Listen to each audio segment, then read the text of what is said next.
Next question వచ్చేసి బిపిన్ చంద్రపాల్ రాజమండ్రి పర్యటనలో క్రియాశీల పాత్ర పోషించిన సంస్థ ఏమిటి అని చెప్పేసి అడుగుతా ఉన్నాడండి.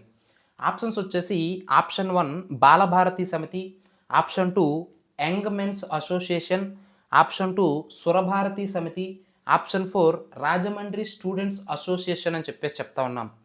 సో ఆన్సర్ ఏంటి అంటే బాలభారతి సమితి అండి. సో నేను బిపిన్ చంద్రపాల్ పర్యటన వందే మాతర ఉద్యమం చెప్పేటప్పుడు ఆ సమయంలో 1907 ఏప్రిల్‌లో కృష్ణా పత్రిక సంపాదకుడైనటువంటి ముట్నూరు కృష్ణారావు యొక్క కోరిక మేరకు 1907 ఏప్రిల్‌లో బిపిన్ చంద్రపాల్ మన ఆంధ్రాలో రాజమండ్రి ప్రాంతాన్ని పర్యటించారు అని చెప్పేసి చెప్తా ఉన్నాం.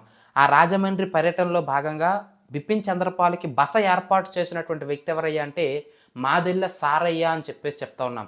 అయితే ఇన్ఫర్మేషన్ అంతటిని మనం కొంతసేపు పక్కన పెడితే ఈ వందే మాతర ఉద్యమ సమయంలో కావచ్చు, స్వదేశీ ఉద్యమ సమయంలో కావచ్చు, కీలక పాత్ర పోషించినటువంటి సమితి ఏమిటంటే బాలభారతి సమితి అనే విషయాన్ని మీరు ఇక్కడ గుర్తుంచుకోవాలి. వందే మాతర ఉద్యమాన్ని స్ఫూర్తిగా తీసుకొని 1907 ఫిబ్రవరి 11వ తేదీన ఒక ముగ్గురు వ్యక్తులు గంటి లక్ష్మణ అని చెప్పేసి, టంగుటూరి శ్రీరాములు అని చెప్పేసి, అలాగే కంచుమర్తి రామచంద్రరావు అని చెప్పేసి వీళ్ళ ముగ్గురు కూడా 1907 ఫిబ్రవరి 11వ తేదీన ఈ బాలభారతి సమితిని స్థాపించడం అనేది జరిగిందండి ఈ సంస్థని. ఈ సంస్థే వందే మాతర ఉద్యమం, స్వదేశీ ఉద్యమం లాంటి అద్భుతమైనటువంటి ఉద్యమాలు నడపడంలో కీలక పాత్ర పోషించిందనే విషయాన్ని మీరు ఇక్కడ గుర్తుంచుకోవాలి. చాలా చాలా ఇంపార్టెంట్ అండి.